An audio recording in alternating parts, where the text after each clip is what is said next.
Tickets available now at awakeningfoundation.com. Third day, the 30th anniversary tour. You just call my name. An Awakening Foundation event. Here's the Wall Street Business Report. Stocks rising to all-time highs today, just months after plunging on worries about tariffs. The Dow gained 432 points at 43,819. S&P 500 ahead 30 at 6171, and the Nasdaq was up 105 at 10,273. Elsewhere, President Trump immediately suspending trade talks with Canada.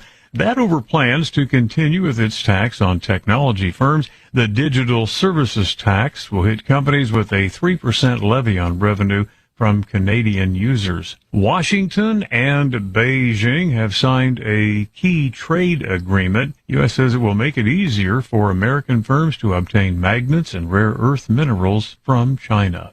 For the Wall Street Business Report, I'm Jason Walker. News and analysis at townhall.com. On Point Weather is made possible by our friends at Palmetto Citizens Federal Credit Union on 107 The Point. Here's your Friday evening forecast and a look ahead to the weekend. A few showers may linger early tonight, then partly cloudy with a low near 72. Saturday brings more heat and scattered afternoon storms, highs in the low 90s. As Sunday's shaping up warm again with a few storms possible late in the day. I'm Cal Moss with your On Point local weather. WQXL Columbia, W264DF. Grills, outdoor kitchens, fireplaces. Summer sizzle starts with Bart. This is 107 The Point. This is The Point. Make thepointradio.com.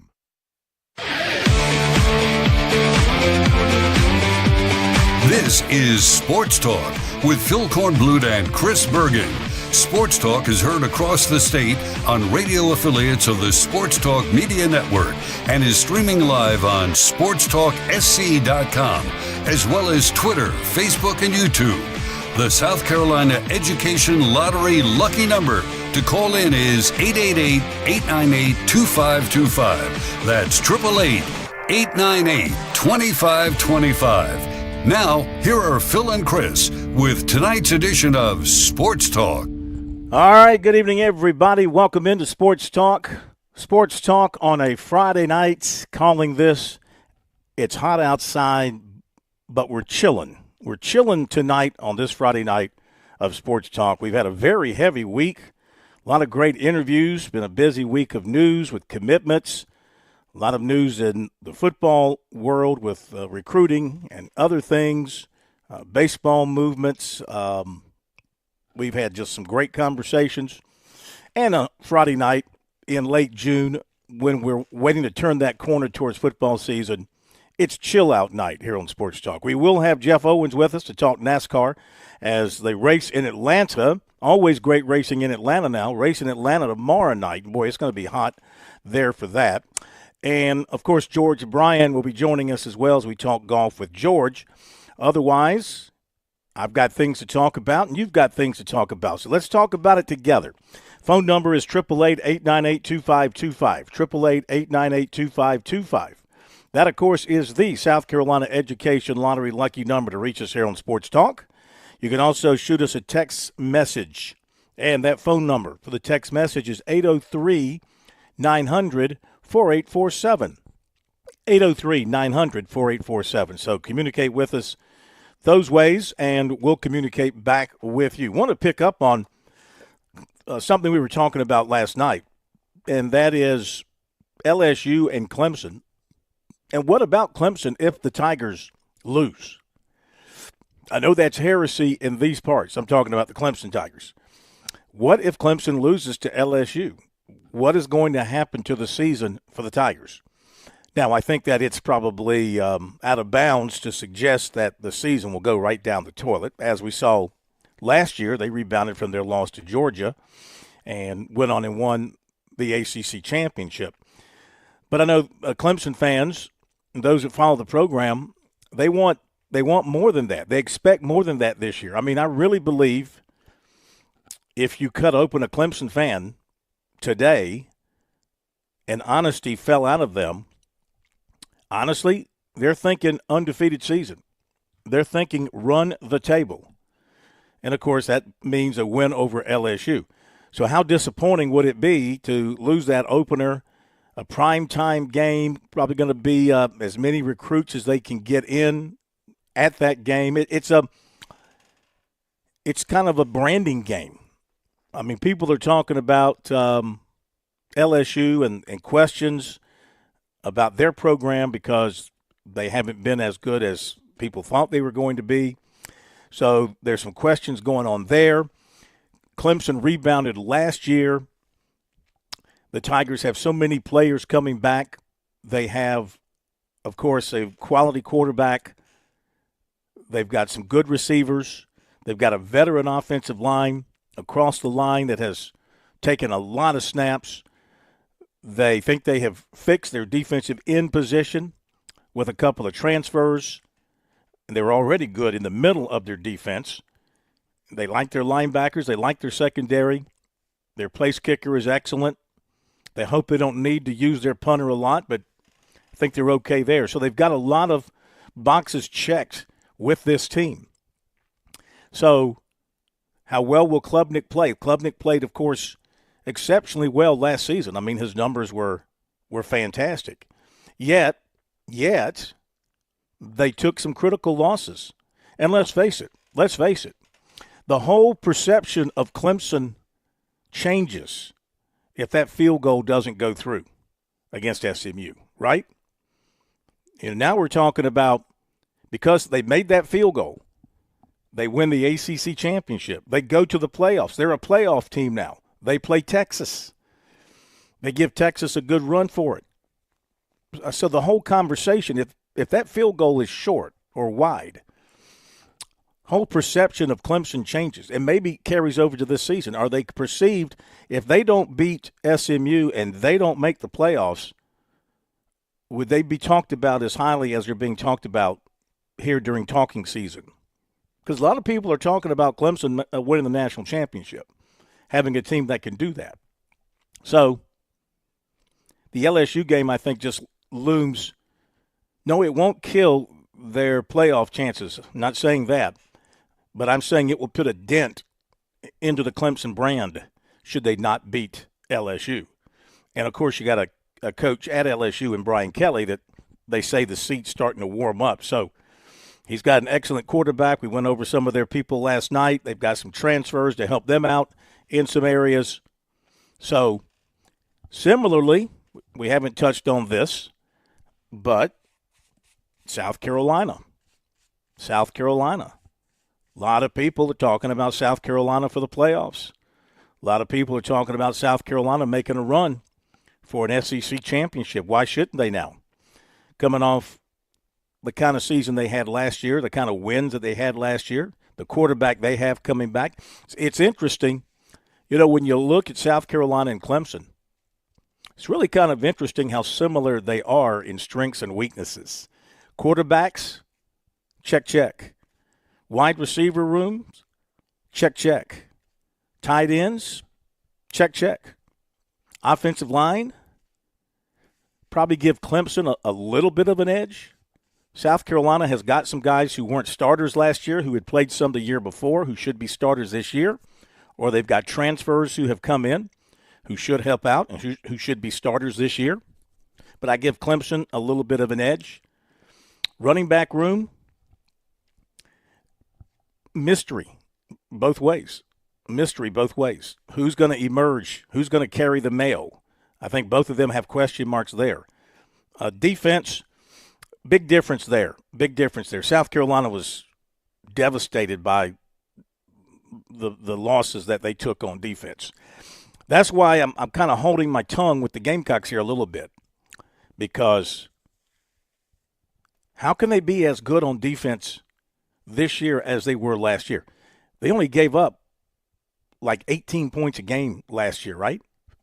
And look at all the pros they had come off that defense. I mean, I know Stewart is considered one of the best defensive players in the country. They've got a good secondary. Linebackers, we'll see. Some of the fill-ins on the defensive line, we'll see. There's some question marks on that defense. That's the thing that makes me kind of hold my tongue on South Carolina when talking about can they win 9-10 games, possibly. But is this defense going to be as good? Can it come anywhere close to being as good as last year's defense was? I mean, last year's defense at South Carolina was darn special. It was special. You don't get those kind of defenses every season where multiple guys are having career years. Think about that. Tonka Hemingway, Demetrius Knight, of course, Stewart, and the for some reason I can never remember the name of the other defensive end who was the best defensive end in the country. It'll come to me in a minute. But nobody expected him when he transferred from Georgia Tech to go on and win all the awards that he won. So all that came together for South Carolina last season, and the question is, you look at their defense, Kyle Kennard. Somebody please tattoo Kyle Kennard's name to my forehead so I can look in the mirror and remember it. For some reason, you ever have that situation where you just repeatedly can't pull up something? For some reason, I cannot remember Kyle Kennard's name. Kyle Kennard, Kyle Kennard, Kyle Kennard, Kyle Kennard. Maybe if I say it enough, it'll stick with me. So who thought Kyle Kennard was going to be that? Can you expect South Carolina to have the twin defensive ends, that kind of production? I mean, the other side's going to have to step up, where it's Brian Thomas or somebody else, one of the transfers. Somebody else is going to have to step up. So, again, it's one of the reasons why, I think South Carolina can be very good. This offense may have to carry them for a while. They may have to score in the mid-30s, 35 points plus, to help out their defense if the defense slips that much. I know they're going to be counting on several newcomers, several transfers to step in and help make that defense as good as it was last year, because it was really, really good last season. So we can talk some football along those lines tonight. What are your expectations? Oh, so South Carolina, Virginia Tech, same deal. South Carolina, they win that game. That's good. Virginia Tech, of course, doesn't have a great reputation coming into this season. They've got a lot of transfers who are going to be in their starting lineup against the Gamecocks, especially on the offensive side. They got the quarterback back, and a lot of the transfers have kicked in on that offensive side for Virginia Tech. And so this is a big game for Virginia Tech because they haven't been all that good. They haven't been all that good in recent years. This would be a big opportunity for them in Atlanta.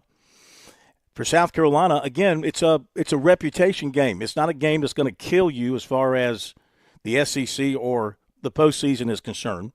But reputation-wise, boy, you'd love to get off with a win in Atlanta and then take on the rest of that schedule that you have coming up in the month of September with that confidence coming off a win over Virginia Tech. So big opportunity for South Carolina to get off on the right foot. I think they'll be favored against Virginia Tech. They probably should be favored against Virginia Tech. And if the defense can be put together in a similar fashion as last year's, and they're going to have a chance. They're going to have a chance in every one of their ball games. I think South Carolina right now is at the point where they should go into every game. Alabama, Oklahoma, LSU, Ole Miss. They should go into every one of these games if they've got their players, if they're not decimated by injuries, thinking they can play with anybody that they play in the SEC, and Clemson as well when they play them at the end of the year. I don't think they have to take a back seat to anybody. I'm not going to sit here and say they're going to go 12-0. I mean, I don't think they're going to win every one of those games. The road schedule is extremely tough this year. Road schedule is extremely tough. So they're going to take some lumps along the way, but I think they'll be in every ballgame. I don't expect them to be, they had that one route last season where Ole Miss came to Columbia, right, and just beat them. and you thought, oh, boy, now they got to go to Alabama and Oklahoma. And then look what they did. They rebounded. Excellent performance at Alabama, chance to win at the very end. It's all you can ask for. You go to Alabama, what do you want? You want a chance to win. You want the ball at the end with a chance to win. They had that. They just didn't get it done. Then they go to Oklahoma, and they blow them out, and then blah-da-da-da-da the rest of the season. So I think they're going to be that kind of a team. But to take that next step and to make the playoffs, that defense has got to rise up and be close to what it was last season. So your thoughts on all of that. We'll have recruiting coming up after last night's show, in case you didn't catch it. After last night's show, the Gamecocks did get the commitment from Sequel Patterson, wide receiver out of Indian Land. Boy, I tell you what, Indian Land, I know it's a bigger school now. They haven't produced a whole heck of a lot of SEC, ACC level football players over the years. This guy obviously is something special. I saw some people were saying he was only like the 6th or 7th best player in the 27 class in South Carolina before he reclassified. I can't see that being accurate at all. Okay, back in a moment. When I grew up, I want to be a nurse.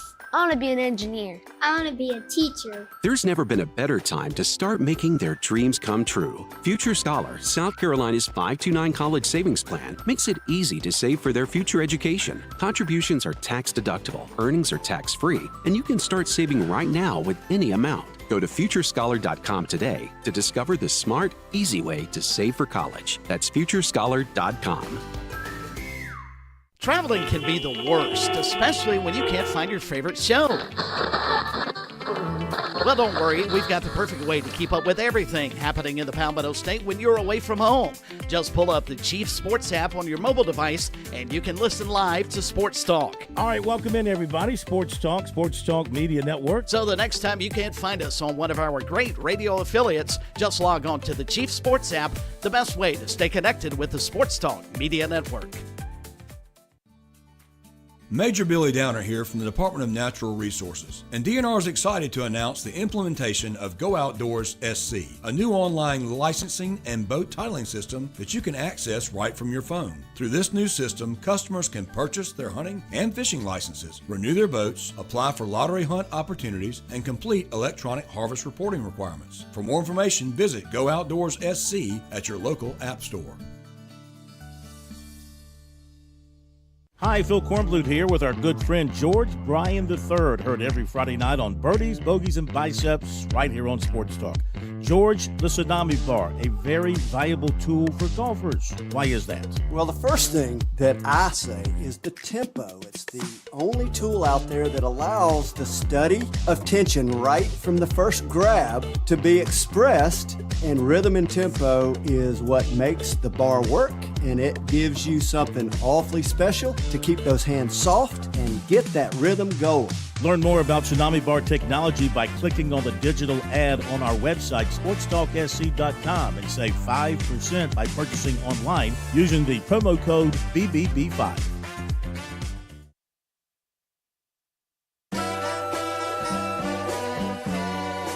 Put that on that beat. Nope.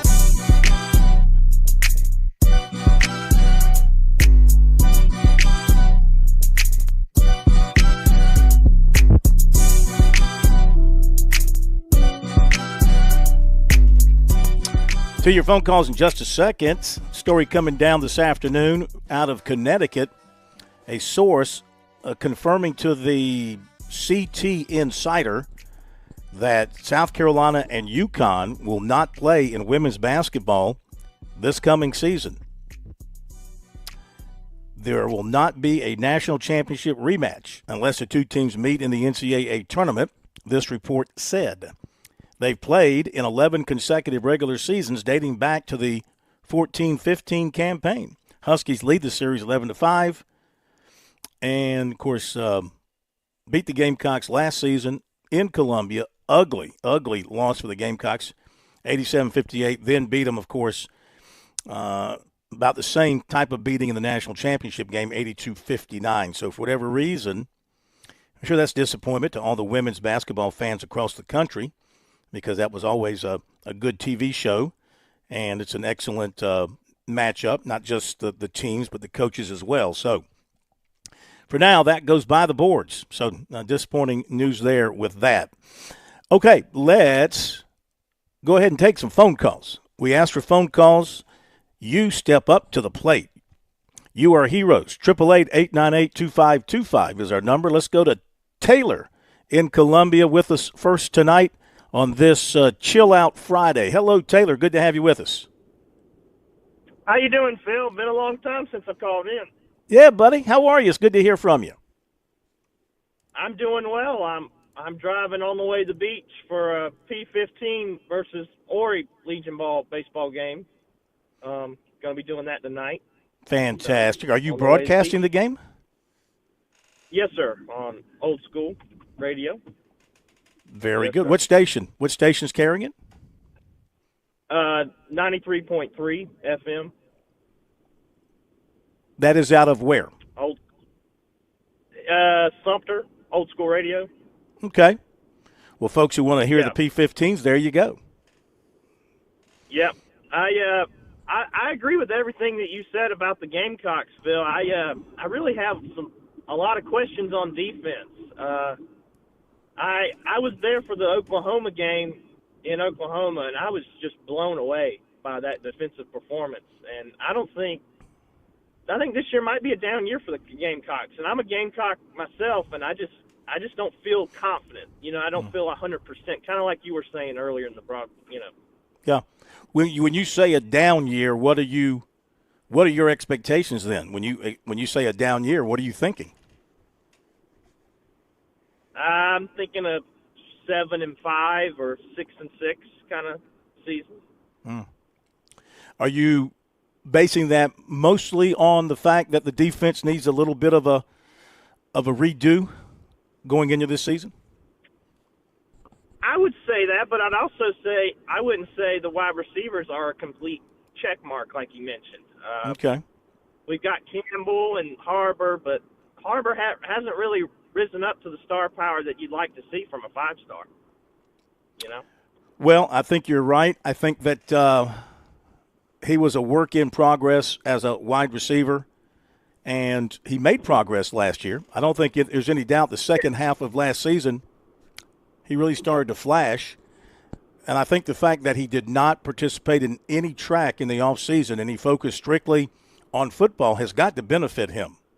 And if he is an improved receiver with his size, I mean, he is a big target out there, and you put the ball in his hands, if he can slip a tackle, you know what he can do with it. So, but you're right. It is a question mark going into the season. He's got to show himself. Yeah, and I feel like the Gamecocks play better as an underdog, Phil. I don't know why, but over the years I feel like they play a little better with more chip on their shoulder. But we'll see what happens this fall. Yeah, man.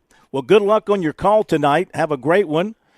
And the P15s, I know they're good once again. We enjoyed doing our Tuesday night roundup on American Legion baseball with Chris Dorsey. So trying to help raise the attention level about Legion baseball here in South Carolina a little bit. Yes, sir. You take care, Phil. Thank you, sir. Great hearing from you. 888-898-2525. Let's stay on the phones. Tiger Bryan over in Lancaster. Welcome in, Tiger Bryan. It's good to have you with us tonight. How are you? Lord have mercy. Y'all put me to sleep last night waiting at 7:30 to get on. Yeah, sorry about that. Early.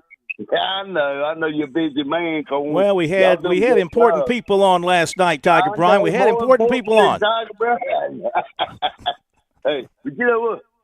What you think about Renfro being up at the Panthers? I mean, I know he's coming home to South Carolina, but he'll make it different.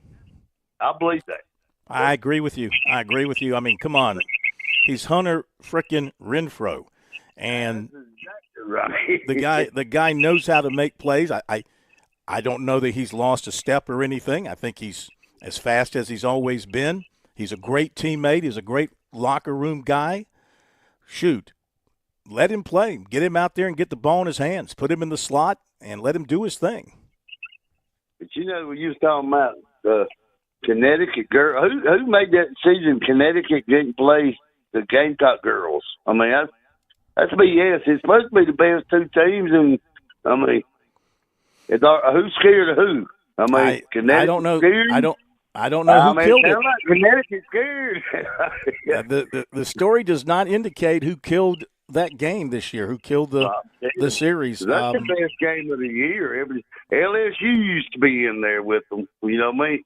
Yeah. The girl, I like to watch girls as good as I do the boys because they play. You know, they play physical. Yeah. But, yeah. They play with heart. Yeah. But you know what happened to Henderson? That kid Clemson got dismissed and went to Liberty transfer. Running back Henderson. You were breaking up. What was the question again? I said, what happened to the running back from Clemson? They transferred. He got dismissed. He transferred to Liberty. Yeah. Well, I mean, I don't know anything. I don't know anything firsthand. I did read information from the guys at Tiger Illustrated, who are, of course, really dialed in. They didn't spill everything, but they gave a very strong hint that there were several things that the young man was not doing in compliance with the requirements to be a Clemson football player. What those are exactly, I don't know, but it just sounded like he had dug himself a pretty deep hole at Clemson that he was not going to be able to climb out of. And so they made the decision to let him go. Well, he went to Liberty. That'd be a pretty good kid. Liberty, Well, when he was being recruited out of BHP, Jamie Chadwell and Liberty, they recruited him. So they have a relationship. So they know each other. So Jamie knows what he's getting here. And sometimes a change of scenery and getting away from home can be a good thing. All right, TB, appreciate it. We shall continue with your phone calls. They're up next after the break. On Point Weather is made possible by our friends at Palmetto Citizens Federal Credit Union on 107 The Point. Here's your Friday evening forecast and a look ahead to the weekend. A few showers may linger early tonight, then partly cloudy with a low near 72. Saturday brings more heat and scattered afternoon storms, highs in the low 90s. As Sunday's shaping up warm again with a few storms possible late in the day. I'm Cal Moss with your On Point local weather. Hey y'all, it's Ted from Flight Deck Restaurant. We're introducing Friday Night Prime Rib Special. Our great chefs at Flight Deck Restaurant have created a great prime rib dinner special, which includes a 10-ounce slow-roasted certified Angus beef prime rib dinner, served with 2 sides of your choice for only $22.95. And if you mention We Love Flight Deck, you get a free cookie or a soft drink with your meal. So come see us at Flight Deck Restaurant to enjoy a delicious slow-roasted prime rib dinner. While you're here, check out the new and improved arcade with over 33 games. We at Flight Deck Restaurant thank you, and God bless. Go. With SRN News, I'm Keith Peters in Washington. A divided Supreme Court has ruled that individual judges lack the authority to grant nationwide injunctions, but the decision leaves unclear the fate of President Trump's restrictions on birthright citizenship. The outcome Friday was a victory for Trump, who has complained about individual judges throwing up obstacles to his agenda. The court also ruled in favor of parents in Maryland who wanted to opt their children out of LGBTQ books and storylines in public schools. Senate Republicans appear to have President Trump's big bill back on track after a flurry of last-minute revisions, but there's still a long way to go. Trump at first gave Congress some breathing room toward his 4th of July deadline, but later the president insisted they all get it done by the holiday. More details at srnnews.com.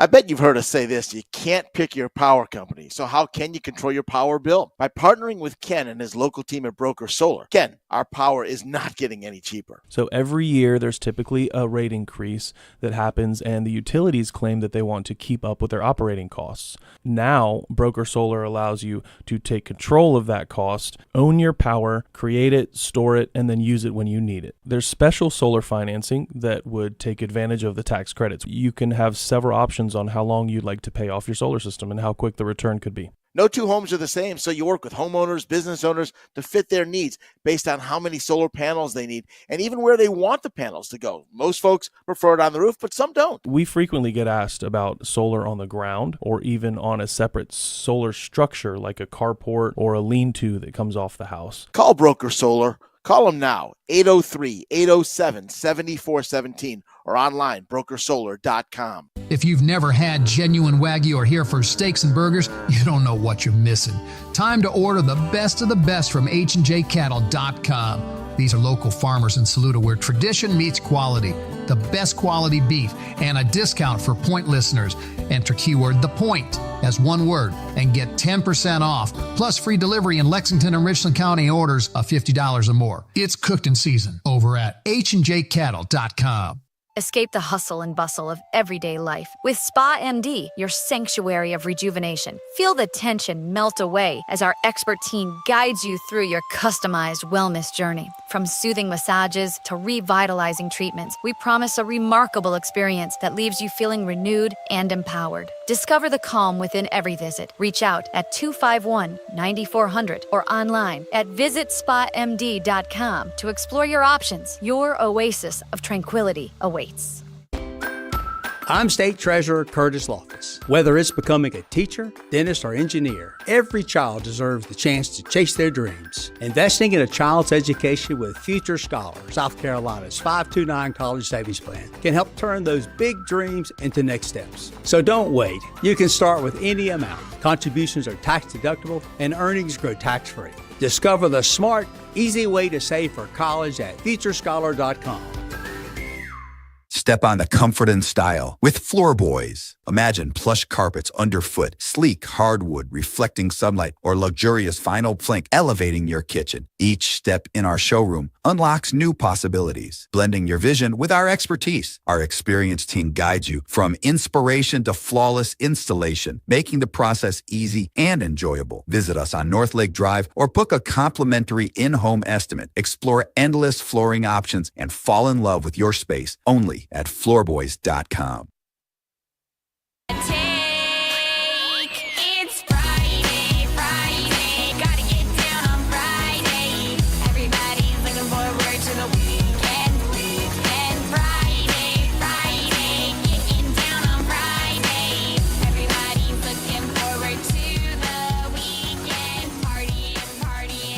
Hey! It's a chill. It's a chilled Friday. Well, it's hot. It's on the golf course today. It was hot. Don't advise it for the weak at heart. Only real men hit the golf links at 1:30 in the afternoon when it's 95 degrees and 95% humidity. That's real. The real men of golf. I'm going to start a Netflix special. I'm just glad you're not in the studio. The smell is not good. Yeah, I can imagine. The real men of golf. Yes, sir. That's us. I'm not into that teeing off at 7:30 in the morning because it's cooler. Don't want to be out in the heat. No, sir. You're not awake at 7. Give me the heat. Give me the humidity. Give me the struggle. That's what I enjoy about golf. It's not about the eagles and the birdies and the pars. It's about the struggle. Golf is life. Life is a struggle. Golf is a struggle. Give me the struggle. That's what I like.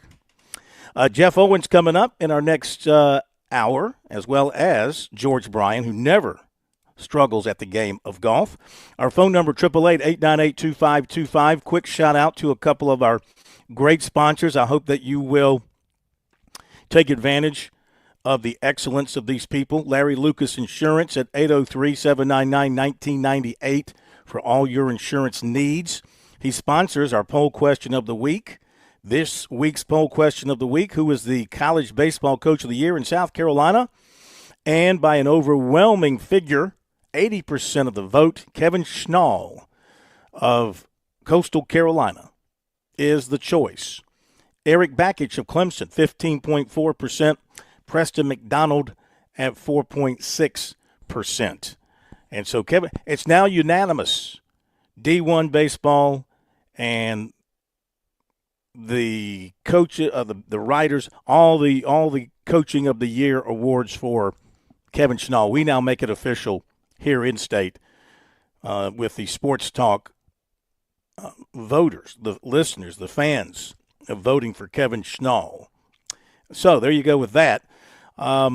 Also, of course, want to remind you that we're coming to you from our Coastal Studios tonight. One more night at the Coastal Studios, then back in Columbia Monday, Tuesday, and then gone. Gone to parts far away. But we'll have Matt Smith with the Plumber starting on Wednesday through next week. Wednesday, Thursday, no show next Friday. Of course, Chris Bergen began his vacation, number 2, today. Another vacation for Bergie. So he's off on vacation, riding the waves of the Atlantic somewhere. I'm excited. I hear Smitty's coming to the studio on Thursday. Really? Yeah, so that should be fun. I haven't seen him in a while. He's a good-looking guy. I was talking to him today, 32-inch waist.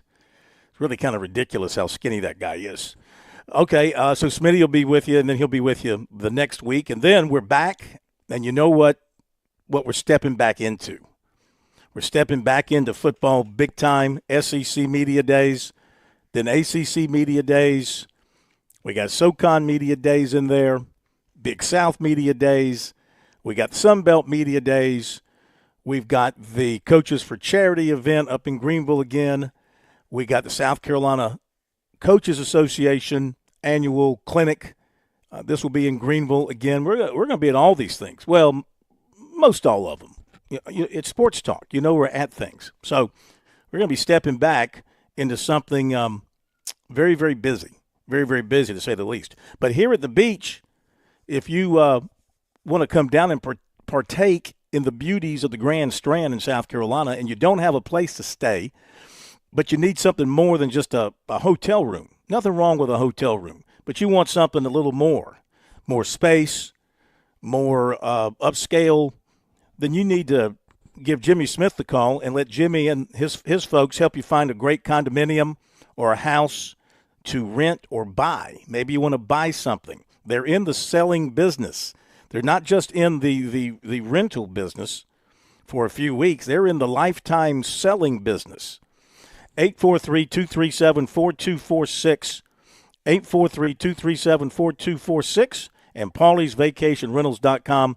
They'll take care of all your needs there to help you get down to the Grand Strand and have a great old time. Okay, we got recruiting coming up. South Carolina's picked up another transfer in baseball circles. We'll tell you about that. And other football news, of course, as well. But let's get back to your phone calls on this chill Friday. Chill out. Just chill out, everybody. We go to Keith in Camden next with us. And Keith, hope you're having a nice chill Friday. Is Keith with us there, Plumber? I hear nothing. I don't Hello. There he is. Hey, there we go. What's up? What's up? How are you, man? Today? I'm doing well. What did you shoot? Oh, it's. I don't believe in sharing that kind of information publicly. Okay. I'll just say that once again, the course and my opponent happen to be the winners. Okay, I'll just put it to you that way. Okay. Yeah. But you know what? It was fun. It was fun. There you go.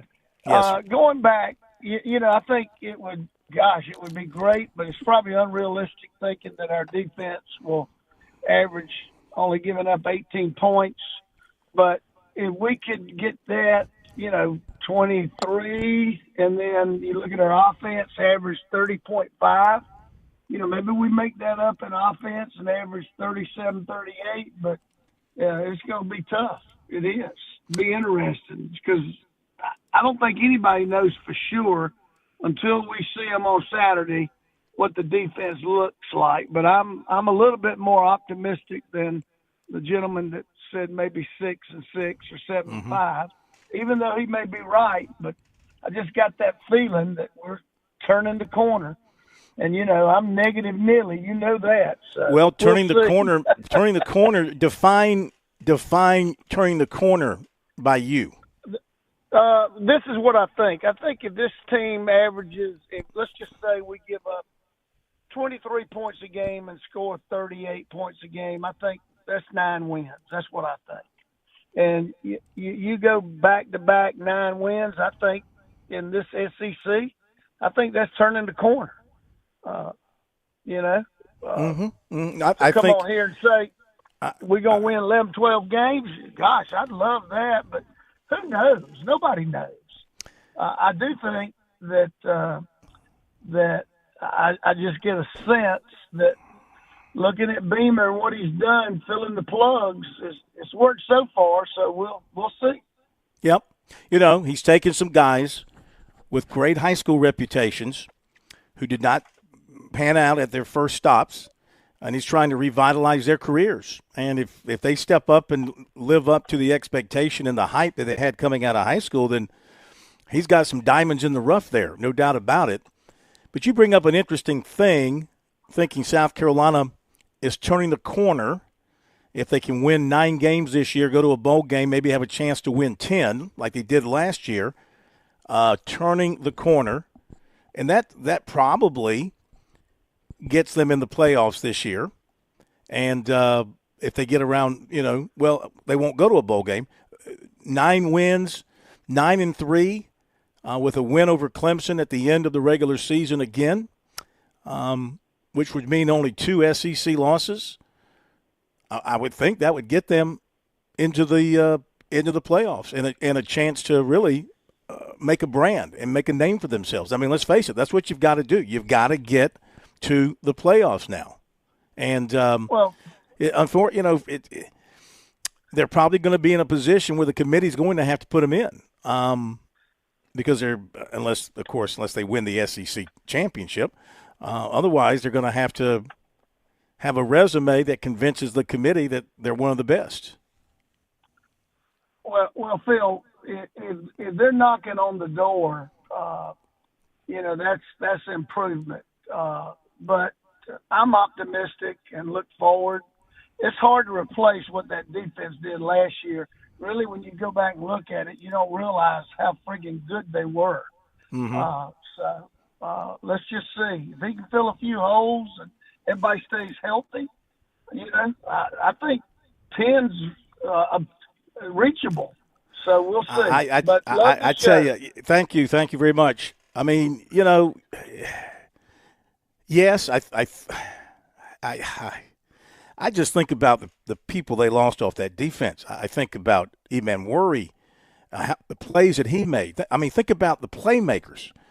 Bam Martin-Scott, I mean, he emerged last year as a terrific linebacker, made plays all over the field. Of course, Demetrius Knight did what he does. Up front, I mean, they were, you had Sanders, who was outstanding, of course, a draft pick, and Hemingway, and of course the play of Stewart. And so they were just so good. They were so good.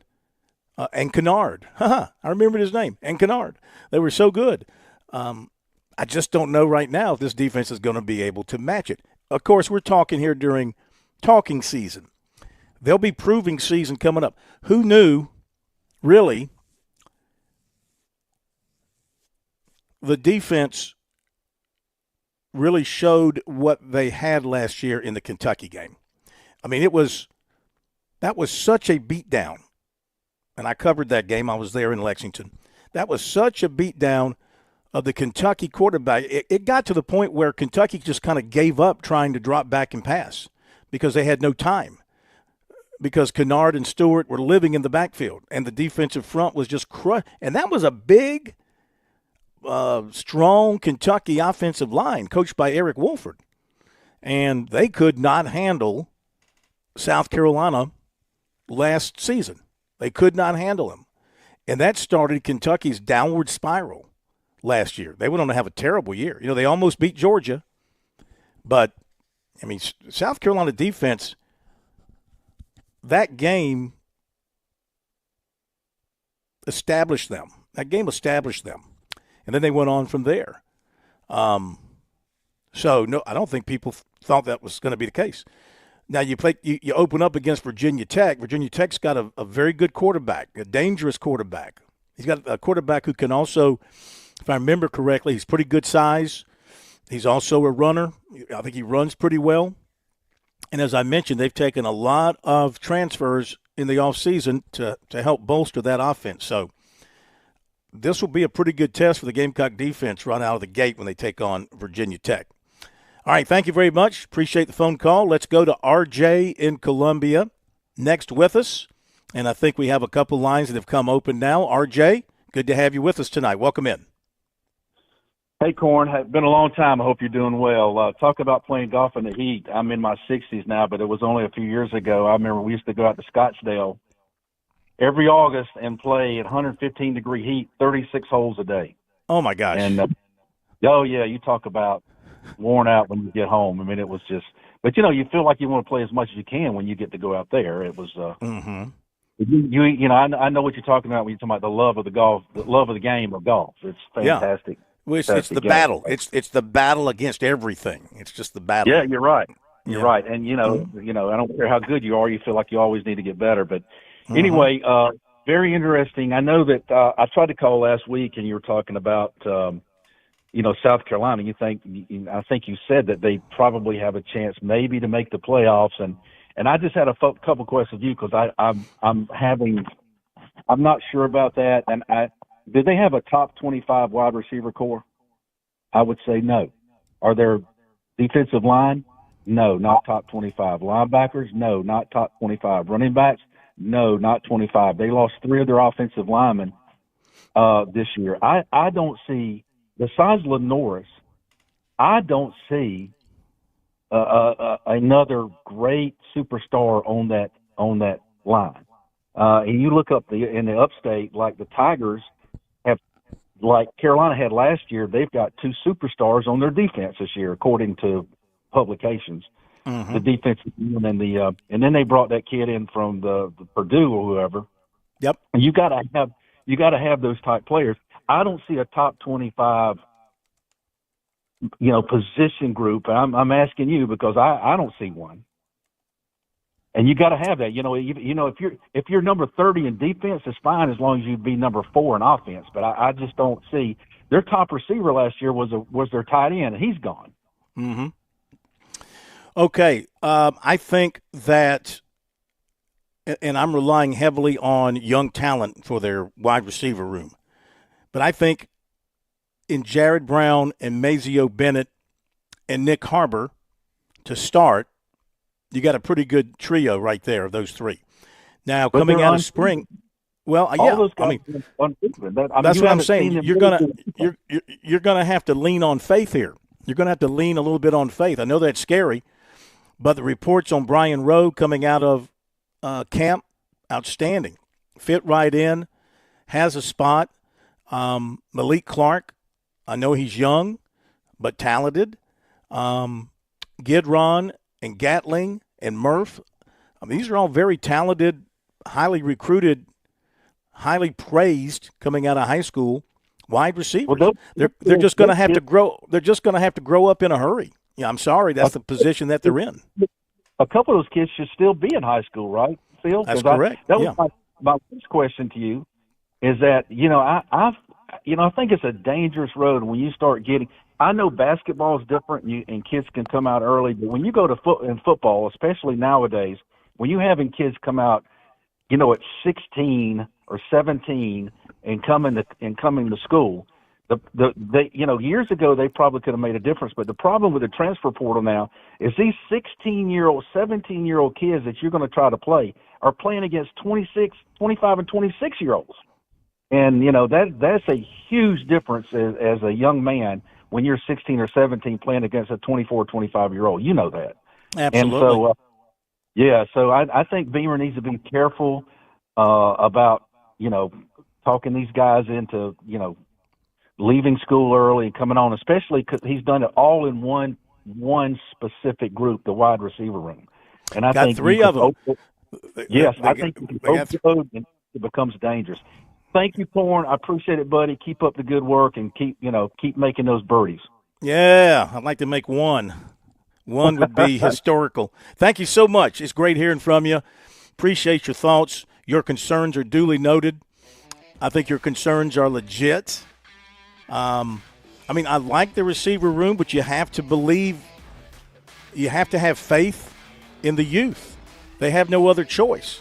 They're young at wide receiver. They're unproven pretty much across the board at wide receiver. So, but I know Mazeo Bennett's a good receiver. When healthy, Brown is an excellent receiver, and Harper showed a lot of improvement last season. I think those are three good places to start. Back in a moment.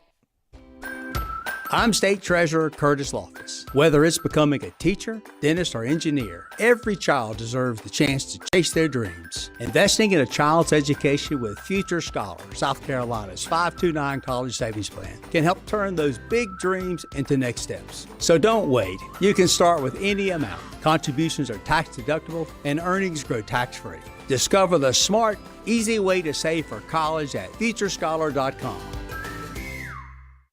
Are you in the market for an auto loan? Move now. Get an auto loan from Founders Federal Credit Union now through October 31st, and you'll be entered to win up to $25,000 toward your qualifying auto loan and a $5,000 deposit into your Loyalty Select account. Loyalty Select is our highest yield savings account.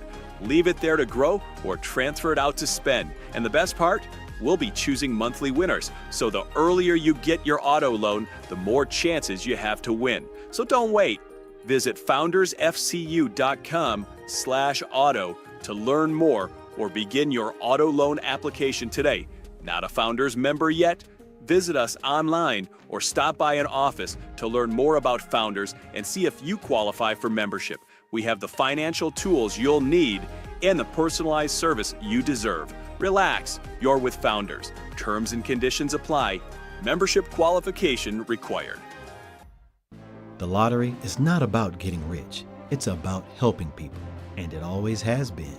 The lottery is what helped raise the Great Wall of China, build the roads of Rome, and today in South Carolina, it's what generates millions of dollars each year for scholarships like the SC Hope, Life, and Palmetto Fellows. The South Carolina Education Lottery is investing in you. Visit sceducationlottery.com/betteryou to learn more.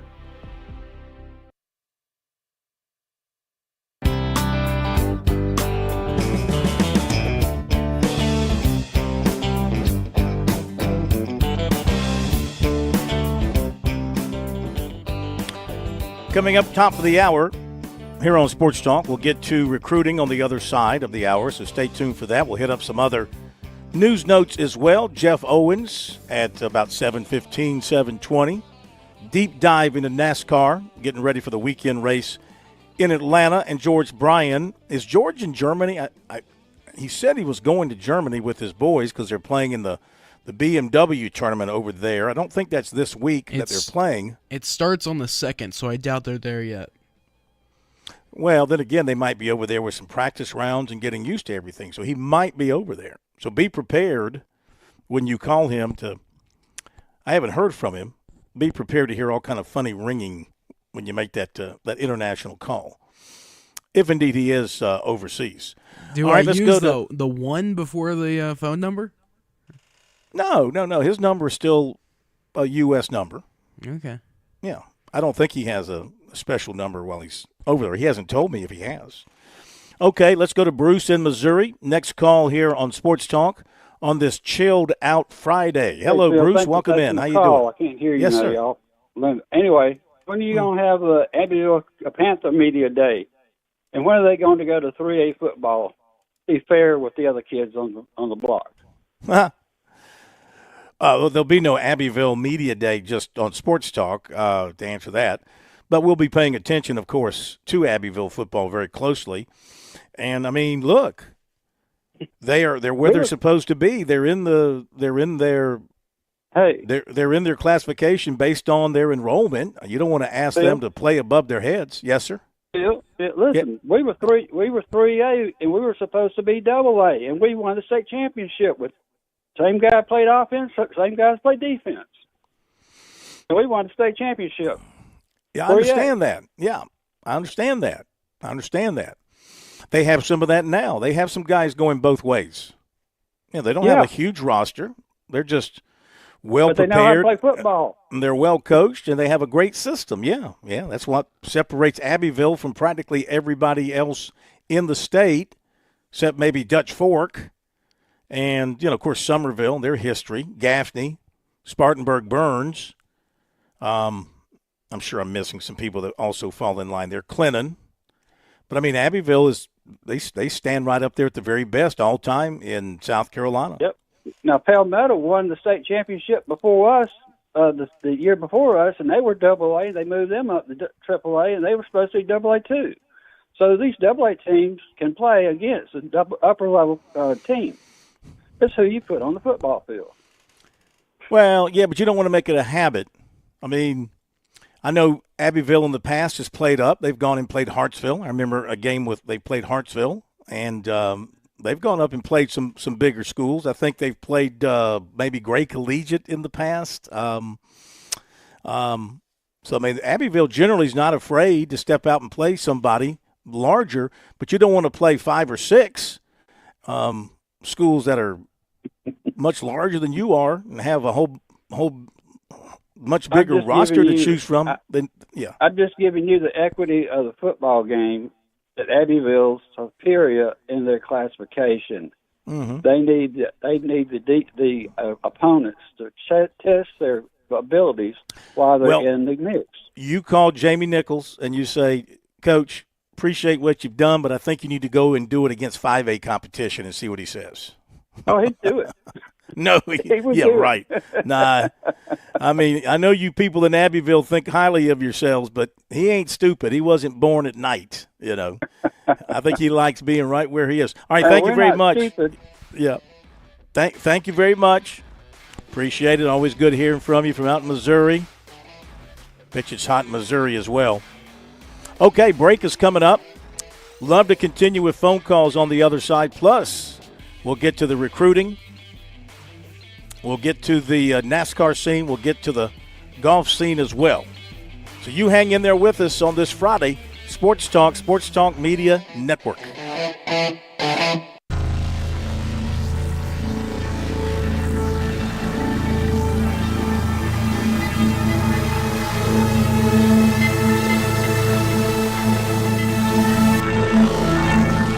WQXL Columbia, W264DF. Grills, outdoor kitchens, fireplaces. Summer sizzle starts with Bart. This is 107 The Point.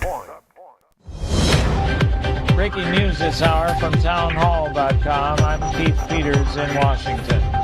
On Capitol Hill, high drama as Congress heads into the weekend. President Trump's big, beautiful bill is facing challenges from House conservatives as well as the Senate's parliamentarian.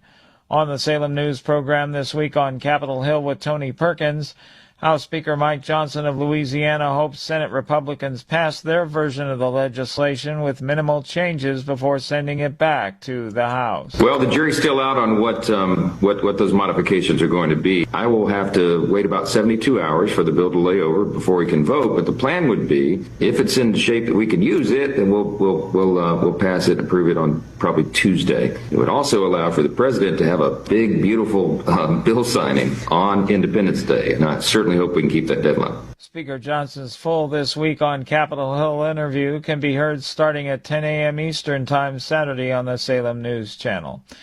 President Trump says the U.S. is ending all trade talks with Canada. White House correspondent Greg Clugston reports. The president responded angrily to Canada imposing a digital services tax on U.S. technology firms. He complained on social media that the tax is a blatant attack on America and that all trade discussions with Canada are being terminated effective immediately. The president said he would set a new tariff rate and notify Canada within the next 7 days.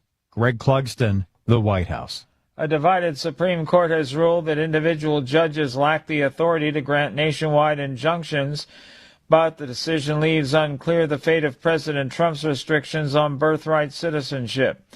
The outcome Friday was a victory for President Trump. On Wall Street, the Dow up by 432 points. More on these stories at townhall.com. Healthcare is complicated. It doesn't have to be. If you don't love how your health insurance works, maybe it's time to leave traditional health insurance behind. Take charge of your healthcare with Christian Healthcare Ministries. CHM offers you flexibility. Enroll anytime, choose your own provider, and select the program that fits your needs and budget. CHM is the original faith-based way of taking care of your medical bill costs. Learn more at chministries.org/wellness. 1, 2, 3, 4. Third Day. The original members reunited for the 30th anniversary tour, playing all the hits. With special guest Zach Williams. Tickets available now at awakeningfoundation.com. Third Day, the 30th anniversary tour. You just call my name. An Awakening Foundation event. A windfall comes to the American-based aid group operating in Gaza. The latest from the Media Line's Felice Friedson. The U.S. State Department has announced it will provide $30 million in funding to the Gaza Humanitarian Foundation, a newly formed aid group operating in the war-devastated Gaza Strip in response to Hamas looting and theft of aid deliveries. The move marks the first direct financial support from Washington for the group, which is managed by the American contractors and works closely with the Israeli military. Describing GHF as the latest iteration of President Trump's and Secretary Rubio's pursuit of peace in the region, a State Department spokesman called on other nations to contribute. GHF claims it delivered more than 46 million meals through protected Hamas-proof sites. I'm Felice Friedson, Town Hall News, Jerusalem. News and analysis at themedialine.org and townhall.com. On Point Weather is made possible by our friends at Palmetto Citizens Federal Credit Union on 107 The Point. Here's your Friday evening forecast and a look ahead to the weekend. A few showers may linger early tonight, then partly cloudy with a low near 72. Saturday brings more heat and scattered afternoon storms, highs in the low 90s. As Sunday's shaping up warm again with a few storms possible late in the day. I'm Cal Moss with your On Point local weather. WQXL Columbia, W264DF. Grills, outdoor kitchens, fireplaces. Summer sizzle starts with Bart. This is 107 The Point. This is The Point. Make thepointradio.com. The Point.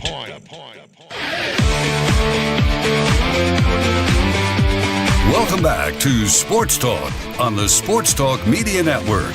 You can reach the guys with the South Carolina Education Lottery lucky number, 888-898-2525. That's 888-898-2525. Now back to Phil and Chris with the second hour of Sports Talk on the Sports Talk Media Network.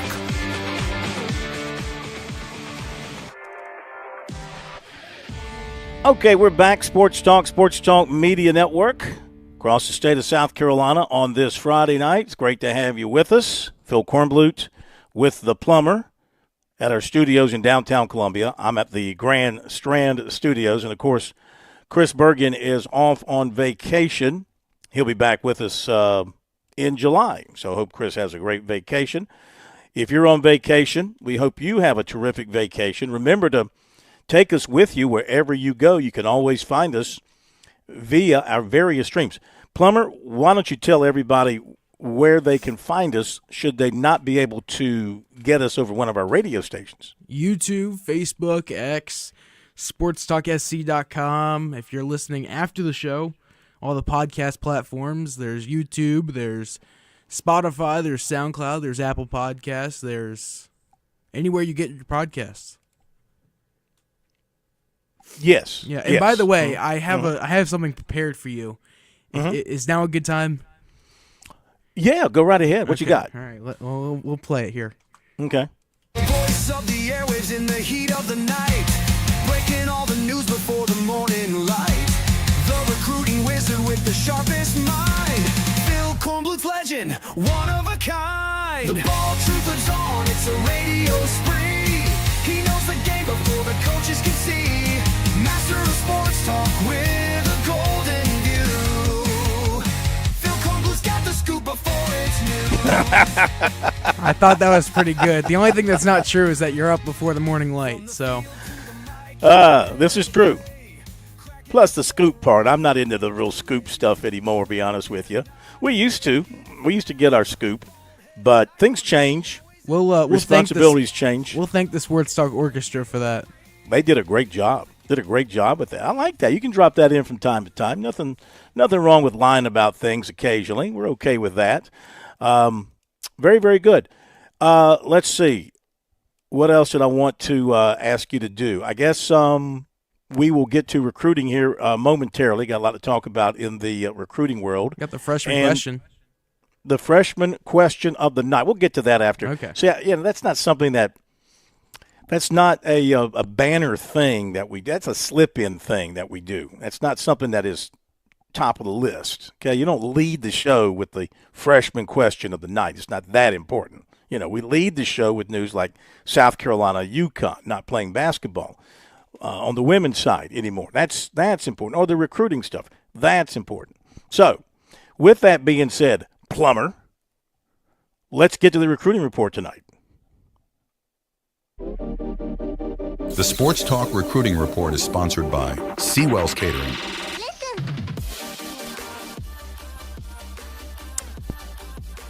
Okay, great time to get to the recruiting report on this chill-out Friday night on Sports Talk. It is brought to you by the good folks over at Seawell's. We'll let you know as soon as possible about their schedule around the July 4th holiday. That's important, of course. We don't want you going over there when they're not open. I know the Seawells do normally take kind of an extended vacation around the 4th of July holiday, so we got to check on that and see what's up. Otherwise, make your plans to give Seawells a contact when you've got your event that's coming up maybe this fall, and you need the people who put the love into catering, who put the care into catering, who put the service into catering. That's Seawells and the Seawells family and staff. They've been doing it now about 80 years. 80 years. So they know what they're doing. Phone number 803-771-7385 and online at SeawellsCateringSC.com. So last night, after we left the airwaves, South Carolina got a pretty big commitment from a high schooler in South Carolina, wide receiver Sequel Patterson, 6 feet, 195 of Indian land, publicly committed to South Carolina Thursday night. He announced in June that he's reclassifying from 27 to 26. He chose the Gamecocks over Georgia, Tennessee, and Kentucky. He made his announcement live on 24/7 Sports YouTube channel. They were at some kind of a camp. Not even sure where they were. I think maybe down in Florida. So, in case you didn't get a chance to watch it or hear it, instead of me talking about it, here is the actual give and take between the show host and Sequel Patterson. You got the 4 finalists. We'll start with South Carolina. What do you like about South Carolina and the Gamecocks? South Carolina is obviously it's always had a special place in my heart with me being from South Carolina. Coach Fury and those guys and Coach Beamer, man, they showed nothing but love. I just want to thank them for recruiting me this far, and it's all good with me. How about the Kentucky Wildcats? What jumps out about them? Man, Kentucky, that's just a great place to be, man. Coach Collins, he made it very hard on me, man, and I just love Kentucky. Kentucky, that's one of them schools. We just had our Dogs 24/7 insider Ben Woke talking about all the great recruiting Georgia's been doing. They're a finalist. What do you like about the Bulldogs? Man, I love the Bulldogs, man. You can't go wrong with Georgia. Georgia, I feel like I'm just one of them people that just fit the Georgia style, man. They play hard. It's big-time football, SEC football, obviously, and just the history that Georgia has built, man. This is Georgia football. All right, last but certainly not least, the Tennessee Volunteers. What do you like about them? Man, Tennessee, I love Tennessee. Coach Pope, he a great dude, man. Coach KJ and all them dudes down there, they've been recruiting me over these past 2 years, man. It's been nothing but love, man. I just thank Tennessee, and it's a great place. There's a bunch of fans watching home. I'm going to make them wait 30 more seconds. Andrew Ivins, our director of scouting, talk about Sequel Patterson, who reclassified from 27 to 26. Tell him how big of a deal this is. Explosive athlete, two-way player. Could be a DB. I think he's more of a slot wide receiver. You look at the entire profile, checks off box after box. He's a long jumper, triple jumper, high jumper. That's really where he makes his mark. He's also got a college basketball offer. He can attack the rim on the hardwood. A guy that does it in a variety of different ways, and someone that's going to have a chance to make an impact in the SEC, ACC, Big Ten, wherever he ends up. Well, Patterson, the time is yours. The moment is yours. Tell everybody at home where you'll be taking your talents at the next level. Yes, sir. Before I get into it, like I said, I just want to thank God first and everybody who was a part of my process, man. Coach Sonny, Coach Mata, all of y'all guys. I just want to thank y'all. But with that being said, for the next 3 to 4 years of my life, I'll be taking my talents too. University of South Carolina, man. Go Gamecocks. Yes, sir. Coach Fury, we up. Sequel Patterson, the newest South Carolina Gamecock. Coach Beamer, I know he's fired up right now. Yes, sir. Why South Carolina over the other finalists? Man, South Carolina, like I said, the best stay home, man. They made it hard on me. It's just the guys like Brian Rowe, Mazio Bennett, man, all them guys, the guys like myself, and they made it real special for me. Like I said, the best stay home. Now that you've picked a school, when you get there, obviously I've said you're a 27, who's reclassed to 26. What will you be bringing to Columbia when you get there? Man, I just got it in me. I got that dog in me, man, my whole mentality. I'm trying to build something special with the receiver room that they already got. Obviously, with guys like me coming in, we just building something special. So I bring that mentality, that fire that I got with me. I'm also smart, man. I'm just ready to work. When did you know behind the scenes? I mean, obviously we talked earlier, but when did you truly know when you made this decision? Man, I knew probably about a month ago. I had a conversation with Coach Fury, man. We had a heart-to-heart, and it just went from there. I always knew that I wanted to be a Gamecock. Now that you're committed to South Carolina, you turn into the recruiter. I'm assuming there's a quarterback out there you're trying to get to join you in Columbia, right? Man, I know there's some guys out there. I got to do some searching, but I know right now we look real good. We got Lenore, obviously behind him. We got Cutterwood, but we got Landon Duckworth. That's the guy that I want. There it is. Landon's been down there. Landon, you see me, man. Let's do it. Let's do something special. Coach Beamer is one of the most passionate coaches in college football. He wears his emotion on his sleeve. You see how excited he gets when he's coaching, how much he loves being around the game and being in the game. When you let him know this week that you were going to South Carolina, what was that phone call like? Man, it was amazing just to hear him get fired up. Like, he's always fired up. He's just a fired up guy, but just to know that he's actually family now. We in this together, and just to hear him talk about how these next 3 to 4 years of my life would be was something special, and I'll never forget it. Okay, Sequel Patterson, South Carolina, and he is the first receiver commitment for the Gamecocks in the class, their 9th commitment overall. Last season, he had 52 catches, 758 yards, 11 touchdowns, 15 yards per catch. Also rushed for 441 yards, 3 touchdowns. Defensive back, 23 tackles, 8 deflections, 2 interceptions. On the basketball team, he averaged 14 points per game. High jumper for the track and field team, finished second in 5A Division II in the championship back in May. This guy can do it all. Big pickup for South Carolina. He mentioned, of course, he wants Landon Duckworth. Checked with his coach last night. They've been busy because they've had players committing. Jamarian Gordon in North Carolina, he's a safety, and running back E.J. Crowell to Alabama. That was last night. And, of course, Alabama has taken a quarterback commitment, a flip from Penn State. And so the question is, what is Duckworth waiting on? Talking to his coach told us last night, Coach Flournoy, that he talked to Coach Beamer the other day. Beamer let him know that Landon is their guy, their number one guy, and he knows that he's going to do it before August, and that's what he told Beamer, that Duckworth would make his decision before August, sometime in July, so it looks now. But he did say that, in his opinion, and he's talked to the Duckworth since they came back from South Carolina, their visit last weekend. He's talked to him, and in his opinion, South Carolina is indeed the front runner, still the front runner, number one for him right now, and just a matter of when Duckworth decides to make his decision. Just hasn't happened as of yet. Okay, Clemson and South Carolina target offensive tackle Darius Gray told Brian Doan of 24/7 Sports he's not going to make a decision until after the season.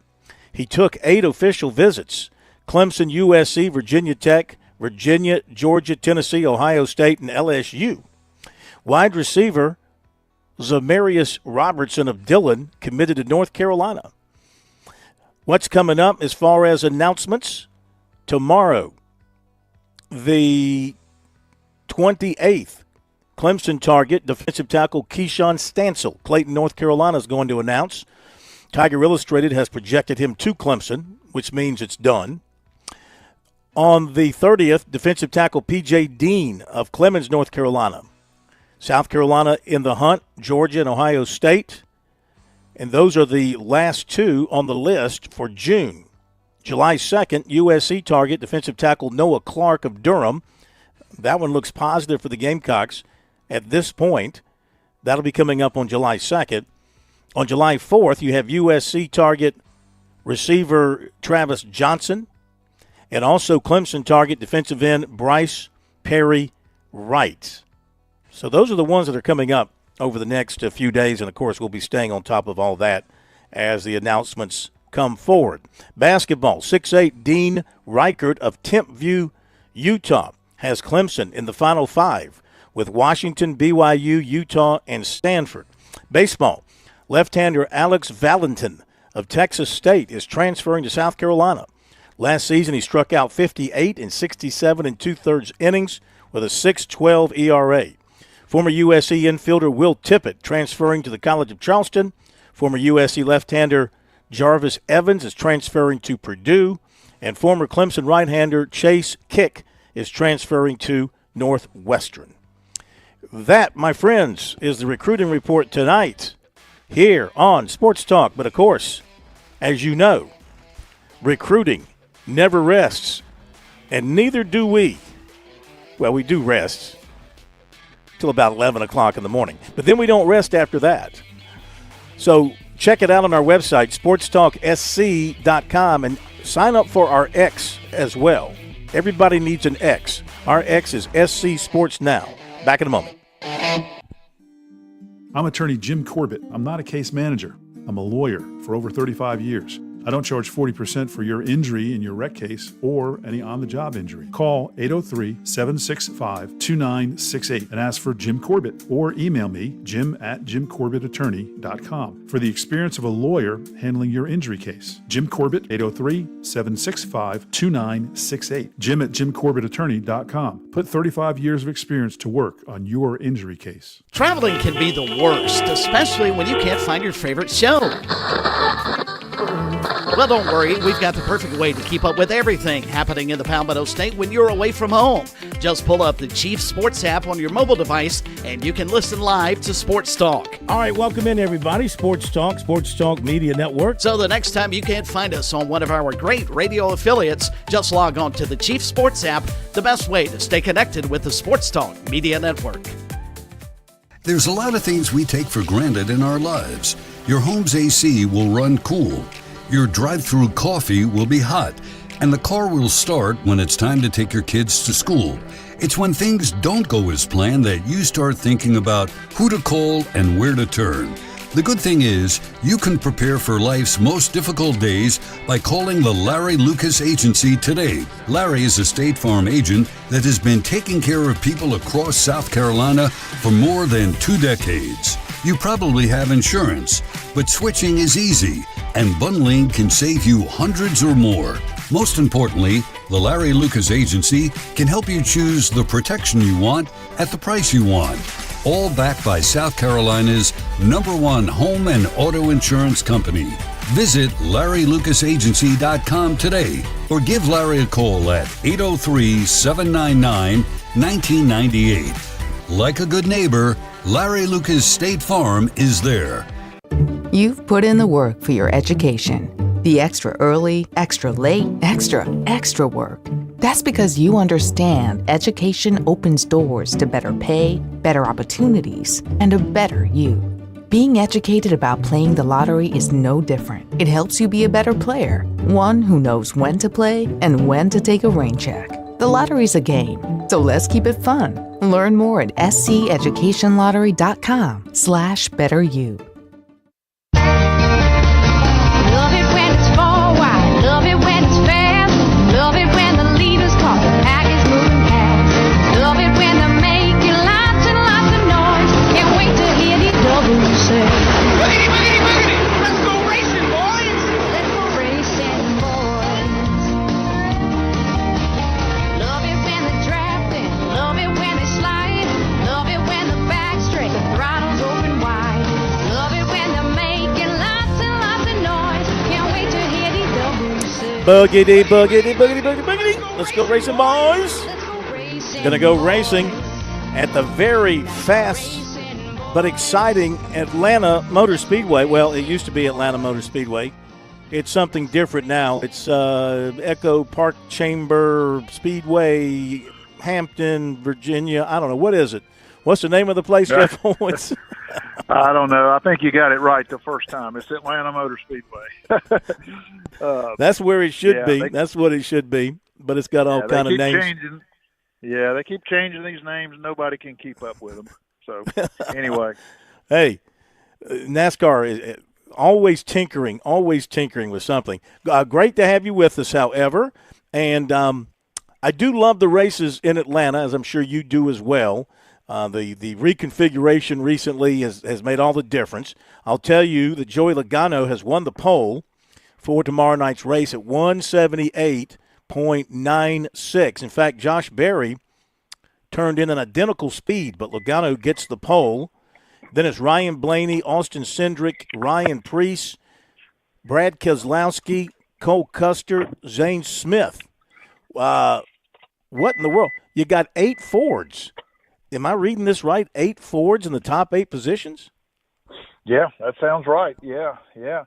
Well, I mean, this has been a good track for them, and I suspect there was probably a little bit of drafting going on, so that's probably what led to that. They do that down there, and I'm sure they were concerned more about that than they were qualifying, because this is a restrictor plate race, and where you start really doesn't matter. It's about getting your car to work in that draft. I was thinking about something as you were talking, and you and I can remember when qualifying day at a track for a race was a pretty big deal, right? It was, Phil, and you had a lot of fans come there. You had, you always had a pretty nice turnout for qualifying day, and it was an extra big day. You had a lot of up at the racetrack, and it was a big event. But now, I don't think it's that big a deal anyway, and I think it's become so almost insignificant as far as the race is concerned, and nobody really pays that much attention to it. The pole winner gets a little bit, but beyond that, it's not a big deal.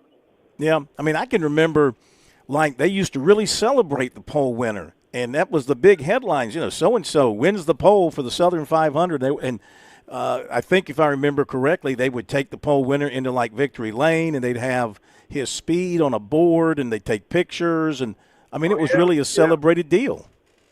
Oh, yeah, you had to do the hat dance and everything. And, one of the things that's taken away from the importance of it, Phil, is that, they got the charters now, so they're guaranteed a starting spot. There used to be drama on qualifying day because there was always teams that, wouldn't make the field.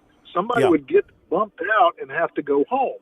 You don't have that anymore. You got your top teams, 32 teams locked in, and then you got a few extra guys that show up and, might make the field, but there's really no competition really for qualifying anymore. It's just sets the field, basically. So it's taken away a little bit of the competition and the drama, I think. And, in practice is the same thing. You used to have a lot of fans that would go and watch practice, particularly for a restrictor plate like this, because you get to see them drafting and maneuvering, and they don't do much of that anymore. So really they've taken away a lot of the extra benefit to coming to the racetrack before race day. And I'd like to see them bring some of that stuff back, because it gives fans another reason to come, hang out at the racetrack, maybe meet your favorite driver, and get more engaged in the sport. And I think they've taken a little bit of that away.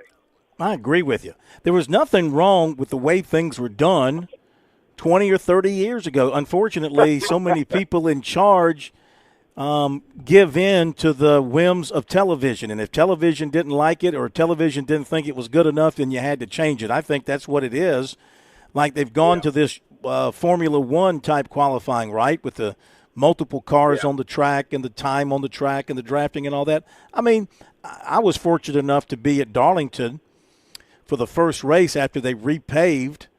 I can't remember what the year was, but you had unbelievable speeds being turned in qualifying that particular day, and it was like humongous news. I think somebody turned 170 plus maybe at Darlington with which was mind-boggling at that time. And that was a big deal. But anyway, that's another thing that we used to chase all the time is track records. You would see a track record fall during qualifying all the time, and that was a big deal. Doesn't seem to matter anymore. No, it doesn't. It doesn't. One thing, though, I love the fact they're running this race tomorrow night, and it's going to be probably hot and humid in Atlanta. I hope the weather cooperates. But, man, this has become – their races in Atlanta have become two of the must-sees every season with what they've done at that track recently. Yeah, absolutely. They're just like Daytona and Talladega. And in some respects, they're even more interesting because track is smaller. They get more bunched up. And, boy, we have had some just fantastic finishes there ever since they reconfigured this track and went to the restrictor place. I mean, every single race they've had there since that change has produced a thrilling finish. And some of them were photo finishes. So you can expect great action there. It's going to be hot. That's something that they're going to have to really be prepared for. I'm sure these guys have been hydrating all week long, but it's going to be really hot inside that race car, and they've got to be prepared all day Saturday to get ready for that. And then also, it's going to be so hot all day long, it's going to cool off at night, but that track is going to be slick. And not only are you going to be racing in a pack, bumper to bumper, door to door, but them cars are going to be sliding around a little bit. So there's going to be somebody who's going to make a mistake in the middle of the pack, and we know what happens then. So these races have been great the last few years, and I can't wait for Saturday night. I think it's going to be great. I'm going to go out on a limb and say Chase Elliott breaks his winless streak at his home track. Yeah, wouldn't that be great? What a way to celebrate the 4th of July if you're a 4th of July week if you're NASCAR, than to have your most popular driver win at his home track. That'd be a great story, and he's been knocking on the door. He's getting a little better. He's stuck his nose up there in the last few races, and I guarantee you this is one that he really, really wants to win. Thank you, Jeff. We got to run to a break. By our friends at Palmetto Citizens Federal Credit Union on 107 The Point. Here's your Friday evening forecast and a look ahead to the weekend. A few showers may linger early tonight, then partly cloudy with a low near 72. Saturday brings more heat and scattered afternoon storms, highs in the low 90s. As Sunday's shaping up warm again with a few storms possible late in the day. I'm Cal Moss with your On Point local weather. At Palmetto State Armory, we offer the largest selection of guns and ammunition at unbeatable prices. Our knowledgeable and friendly staff are here to provide personalized assistance, ensuring you find exactly what you need. If you enjoy outdoor activities like hunting, camping, or hiking, our clothing and outdoor gear collection has got you covered. We also feature an exceptional indoor range facility where you can experience the thrill of shooting in a safe and controlled environment. Visit us today at PalmettoStateArmory.com or your local retail store. Palmetto State Armory, American-made for life. For Trump, with SRN News, I'm Keith Peters in Washington. A lawyer says the Supreme Court's ruling that Maryland parents who have religious objections can pull their children from public school lessons using LGBTQ storybooks is a historic victory for parental rights. Lawyer Eric Baxter says kids shouldn't be forced into conversations about drag queens or gender transitions without their parents' permission. A divided Supreme Court has ruled that individual judges lack the authority to grant nationwide injunctions, but the decision leaves unclear the fate of President Trump's restrictions on birthright citizenship. The outcome Friday was a victory for Trump, who has complained about individual judges throwing up obstacles to his agenda. On Wall Street, the Dow by 432 points. More details at srnnews.com. Lots of plumbing companies out there. Few are truly local. Time to discover the difference with Franklin Plumbing and Drain Cleaning. See, when I faced plumbing woes at the Cohen home, Josh and his dedicated team, well, they were my go-to solution. They make a commitment to exceptional service. They arrived on time, clearly detailed all the costs and procedures, and efficiently handled all my repairs without any surprises. These days, how often do we complain about a lack of customer service out there? With Franklin Plumbing and Drain Cleaning, these folks are professional. They're courteous. They're skilled at what they do, and they've earned my trust, and they've earned my recommendation to you. From urgent repairs to the tankless water heater you've always wanted, they've got you covered. Visit franklinplumbing.sc.com or call 799-2222. That's 799-2222. Hey, you tell them Kev sent you from The Point. I'm pretty sure you'll want to thank me later. Step into summer with no unwanted guests in your home. At Modern Exterminating Company, we're not just experts in pest control, we're your neighbors. Lynn and Melanie Matthews here. Modern Exterminating has been part of this community since 1955, offering unmatched experience with the family touch. Trust us to keep your home pest-free with care and dedication that only a local family-owned business can provide. Experience the Modern Exterminating difference. Call us at 765-2315 or visit pestfreesc.com. Let us keep your home truly yours. It's painting season in the Midlands, and Southern Palmetto Painting and Renovation sets the tone for inspired living. Watch your home change from ordinary to outstanding with colors that liven every wall and craftsmanship you can trust. Michael and his team are fully licensed, bonded, and insured. They care for every detail inside and out of your home. Let's give your home the style and care it deserves. Call 922-5615. Southern Palmetto Painting and Renovations, where every project reflects pride. Dave Ramsey here. Do you want your money to work for you rather than you working for your money? Go see my friends at Palmetto Citizens Federal Credit Union. They're not a mega bank and have been serving the Midlands since 1936, offering good old-fashioned customer service and free services. They'll look out for your financial well-being. With 14 locations, check them out today at palmettocitizens.org. Federally insured by the NCUA. This is Fran Halloran, the Money Coach. Grow with the Point as we build on 10 incredible years of community local radio. We've built an environment where our listeners are our family. Are you a small business with big dreams? Join the tremendous stable of advertising partners at The Point. Connect with Kevin Cohen and brainstorm a tailored strategy to escalate your business growth using the powerful platform of The Point. Call Kev directly at 563-8558. Teaming with The Point, you can make the next year your best year. 4.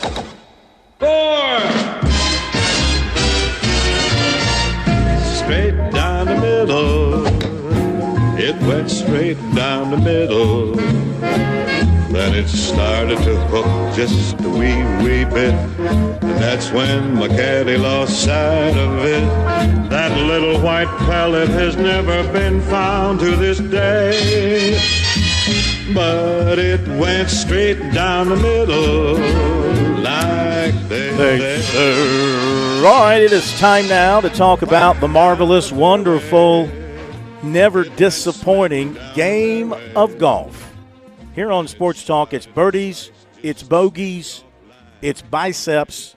It's all brought to you by Tsunami Bar Sports in West Columbia.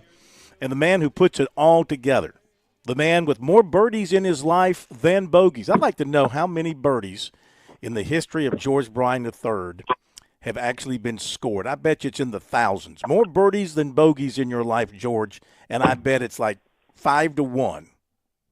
Especially 7:35 on Friday night, that number grows exponentially. Yeah, especially late in the show, that number grows.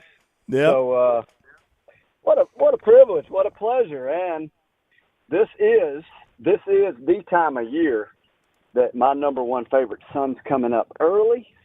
I love hot days. That gets my body likes it, and we play almost till 9 o'clock at night, so we can start before 6 and go until 9. Sometimes a little after. What's your personal record for most holes in one day? You know, I can't say that I've played more than 54. I played 54 holes a few times, and I never did one of those play as many as you could play. But they were 54. I think is the most I've played, but I've only done that a couple of times.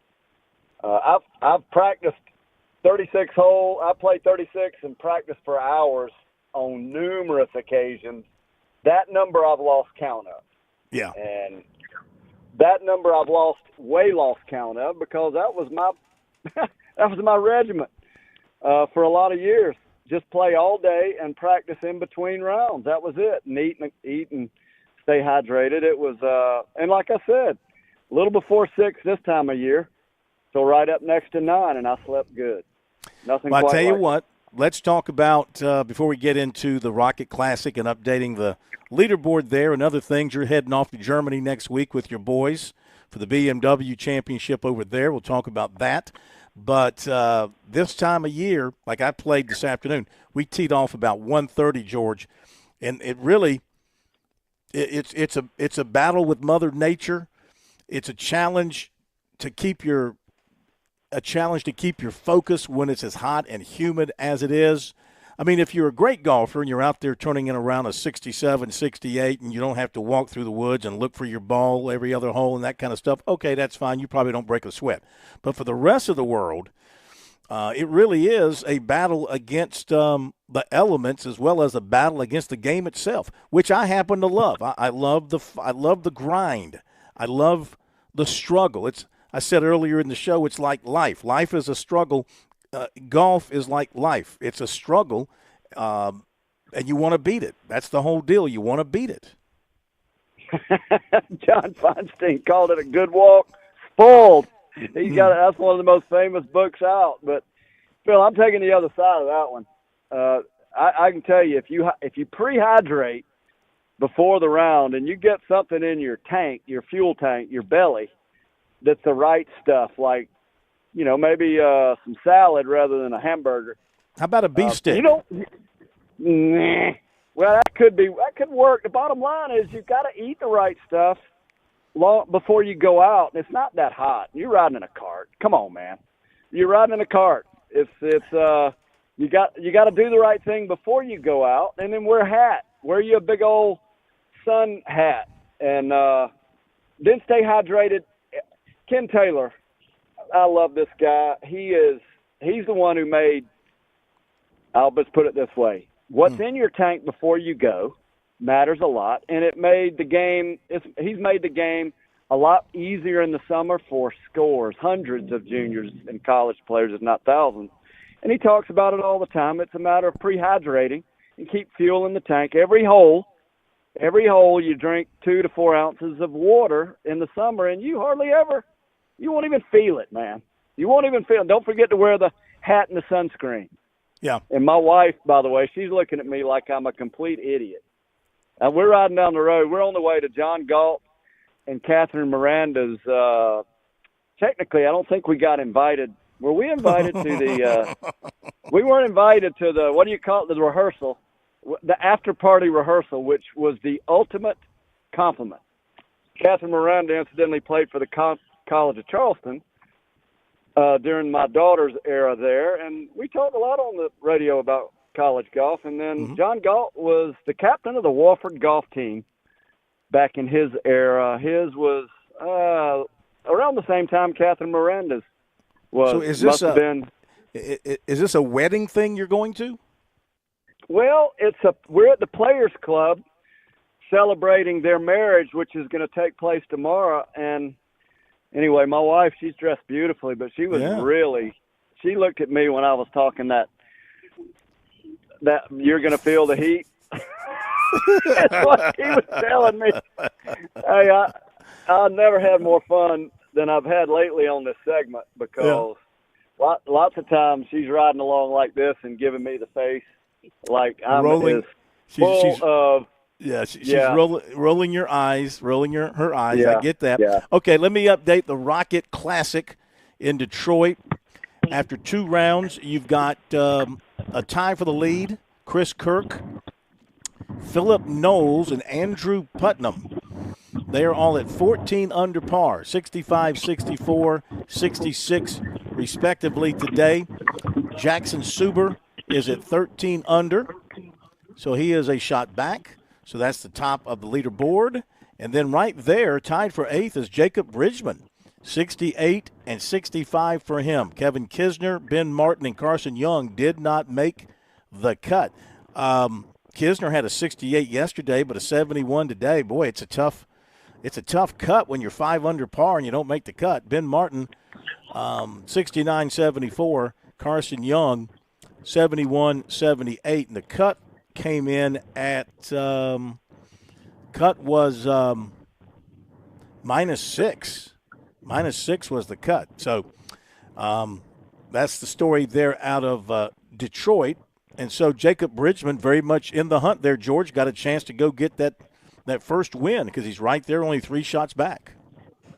Old golf course, so much fun. And, hey, it's one of those that you can be aggressive and keep playing golf. That's why the scores are low.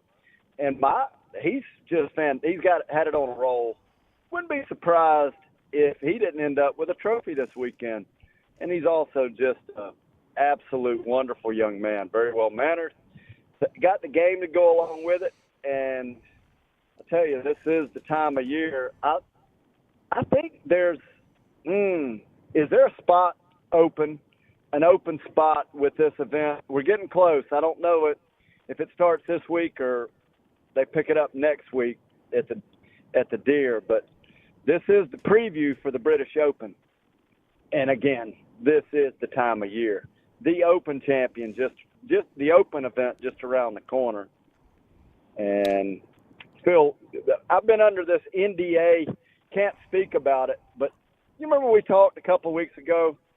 I was in Washington getting ready to I watched the boys do a U.S. Open qualifier. Mm-hmm. All right, so then I saw something. The qualifier was on Monday. On Tuesday, I witnessed something that I had never seen before, and I don't think I'll see again. I saw 5 major champion winners, PGA Tour player, 2 PGA Tour players, so that's 7 total, 10 players playing together all at once in the duels. It's associated with the Live Tour. Now, the event was a captain's choice, like a shootout format, and to watch 5 major championships, which included Bubba, who is unbelievable, Phil, Sergio, John Rahm, and Henrik Stenson. So British Open, Masters, U.S. Open, PGA champions, and these guys were in recreation form, and I'll say blitz, with a blitz mood. And that's the way of saying playing loose, having fun. I referenced this last week. The only time I've seen anything that was anywhere near that was I watched Ray Floyd and Freddie Couples play Greg Norman and Seve Ballesteros in a practice round in the late 80s at Augusta. And that was unbelievable. Wasn't hardly anybody watching. In those days, those guys went out very early in the morning, and I picked them up. But this 5 major winners, a couple of tour players, it was in that YouTube golf space. Mm-hmm. 9 holes. You can go watch it. You can watch it on the Brian Bros channel. And nothing that I've ever witnessed was anything near as entertaining. And you get 5 major championship winners playing loose, fun, with, I'll just say, a swashbuckling spirit. Late in the afternoon.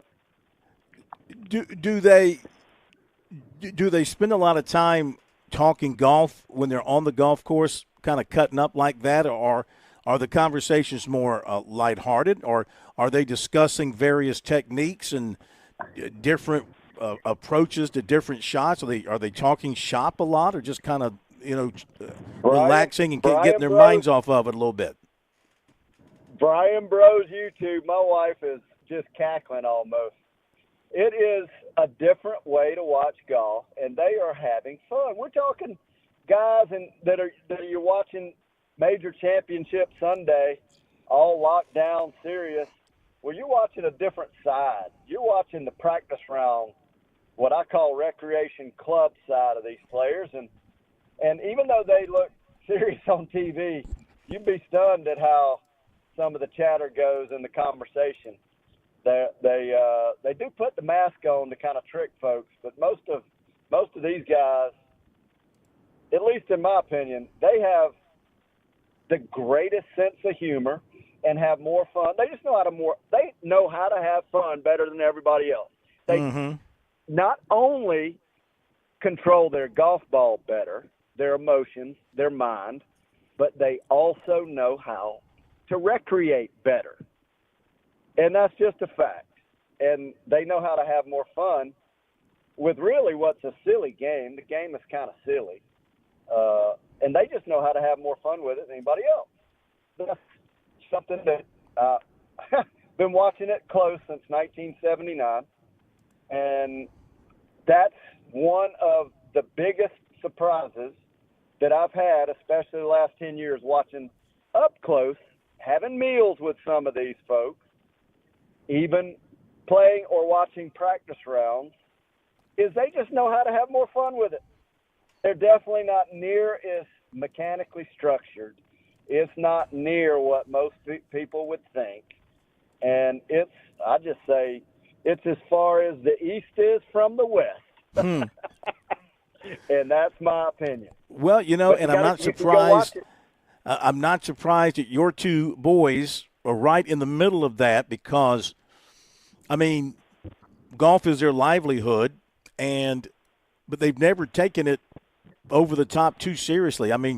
When they were at South Carolina competing and they were All-Americans, I'm sure they were as competitive and wanted to win as much as the next guy. But it seems like they've always put golf in perspective, never let golf, even though it's their career, and the Bryan Bros has become a brand involved with golf. They've never really let it define them. Would you say? Well, that's exactly. So it's what they do. It's not who they are. And there was only one All-American. It was George.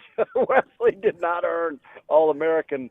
He was a preview All-American going into his junior year, and a sizzling start, shot 88 at the farm right out of the blocks, then 101 at Kiowa, and that pretty much ruined his chances for an All-American season that year. And it wasn't from not taking it serious at Turtle Point where he shot at 101. We were very serious looking for I think he lost 13 golf balls that day, or 14. And, when you have to buy when the coach is buying balls from the pro shop at the turn, that's a different level of, for the Division I preview first team All-American. But no, the game is what they do. It's not who they are. And what the YouTube offers is perspective into the recreation and the fun side of golf, which I think in this day and age, it's apparently pretty popular because folks like it. I don't get that, honestly. I don't understand why folks like it so much. And my wife looks at me, cuts her eyes, and I openly confess I don't watch what they do because I'm with them all the time. I'm with them. I know what's going on. In fact, I'm watching a lot of it. I don't think I need to watch it after I watch it. You see it happen. You see it happen in real time. So you don't need to experience it over again. I want to throw this at you in our final minutes here. It's Birdies, Bogeys, and Biceps, starring the one and only. Well, he's not the one and only. He's one of four Georges, right? You're George the Third. You got we got George the Fourth. We got George the Fourth running around. So we've got the big event. I guess, would you say the South Carolina Amateur is the big event every summer presented by the South Carolina Golf Association? Got the 94th version of it coming up July 24th through July 27th, going to be at Carolina Country Club. You've got qualifying at Oak Hills in Columbia on Monday coming. And then the following Monday, you've got qualifying at the Ponderosa Country Club. So how about that? First of all, your thoughts on the State Amateur Championship, just how big that is, the quality of the golf that's played there, and how about these two qualifiers? Have you ever yourself, back in your day, gone through the qualifying process and to get into the amateur? Oh, yeah. absolutely. Look at the names on the trophy, and that kind of sets the tone for where the statue of the event is. And you got names like Lucas Glover on there, who's a PGA, not just a tour winner, but a major championship winner.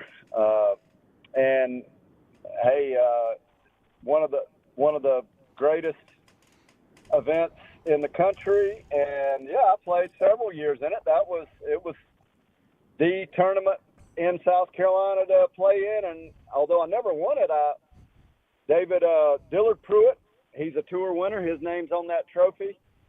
The infamous Bill Smunk, he won it one year, so I finished second to him. Oh, wait a second. I can't remember. Tied, maybe third. Frank Ford, Bill Smunk, Frank Ford, and then I finished third that year at Waldoon.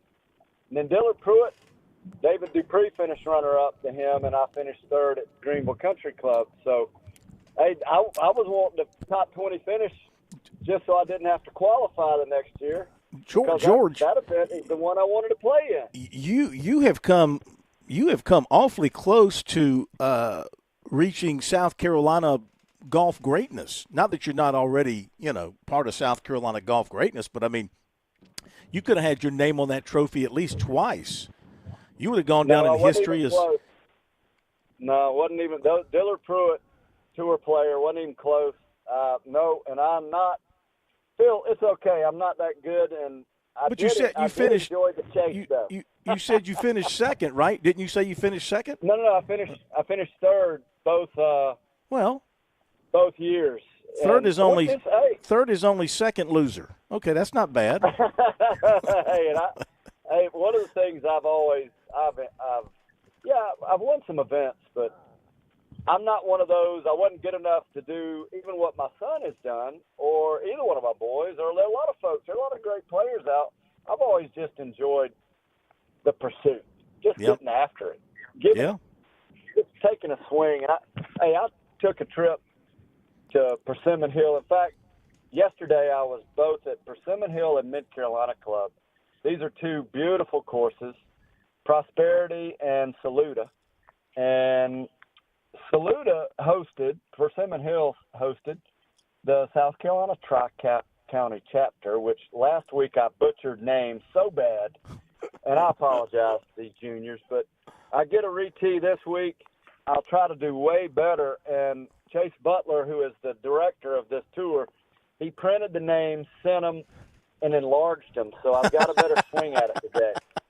And I got to tell you, Persimmon Hill it's one of the most fun golf courses that I've ever played. Larry Boswell, he's the one who taught me, first one to teach me how to play, and that's where he's from. That's where he learned the game. He's a former state amateur champion.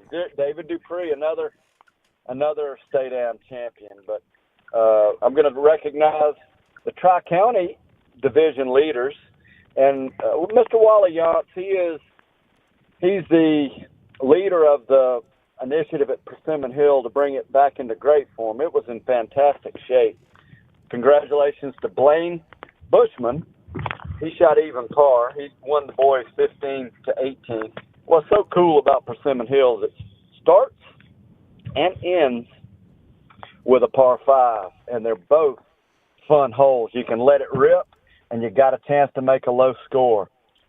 Cooper Rayleigh and Ian Clark, they shot 78, and they both tied for the medal on the boys 13 and 14. And the 10-12, Stellan Kellis shot 41. Had good conversation with Stellan's dad that day, and look forward to playing some golf with him. Boys 7-9 winner was Jack Walker Jack Walker Anders. Boys 7-9 winner. The girls 13-18 winner from Swansea, Benedicta Pollard. She shot 75. Lauren Pitt and Madden Grace Butler, they tied for the victory in the girls 10-12. So the South Carolina Junior Golf Association, they have the Summer Hooter Series event, and this is where I call it the introduction opportunity to come into competition golf. And just go to the website. You can look up and see chapters from all over the state. And obviously the Hootie and the Blowfish, they started sponsoring this series back close to 30 years ago, I guess now. And I'll tell you what, we got the strongest junior association in America, and it's been a privilege to watch not just mine, but a number of others grow up in it. And there's, I know we're clocking and winding down, Phil. Yeah, I did want to ask you one more thing. Before you head off to Germany, I did want to ask you one more thing. The amateur, they're playing it up in Spartanburg, Carolina Country Club, beautiful course. So I'm wondering about Salina. Is that something that you guys at Salina would be interested in trying to host one day, something like the South Carolina Am? Oh, of course, absolutely, and it's one of those targets that I think that we have. We need we got a little bit to do with construction completion, and we'll be ready to host. And that's one of the things. We got so many great golf courses in our state, and not just on the coast. A lot of the coastal courses, they get the pub, but we have great golf courses, Parkland, the inland courses too. And that'll be fun. The state Am's quite a bit earlier than in years previous. It's usually about the first week of August, but thank you for reminding me it's a little bit earlier this year, Phil. Well, we're down to our last 30 seconds. You're heading off to Germany next week, and the hope will be, since we don't have a show a week from tonight, since it's July 4th, the plan will be to have this segment next Thursday night at 7:30 if everybody can get connected. Yes, that'll be the target, and it'll be fun. I'm going to try to get somebody that can talk a little bit about the British Open and actually be in there. Puggy Blackman comes to mind, but I hadn't invited him. There'll be others. I hear my music. I want to thank Tsunami Bar Sports and Sea Mountain Turf. That's a new division of Tsunami Bar Sports for sponsoring this segment. And, hey, until next week, from Munich, I look forward to it. Tee 'em high, shoot 'em low, Phil. And thank Josh. you, George. Have a great weekend. Josh, thank you. Have a great weekend. Have a great weekend, everybody. We'll see you Monday.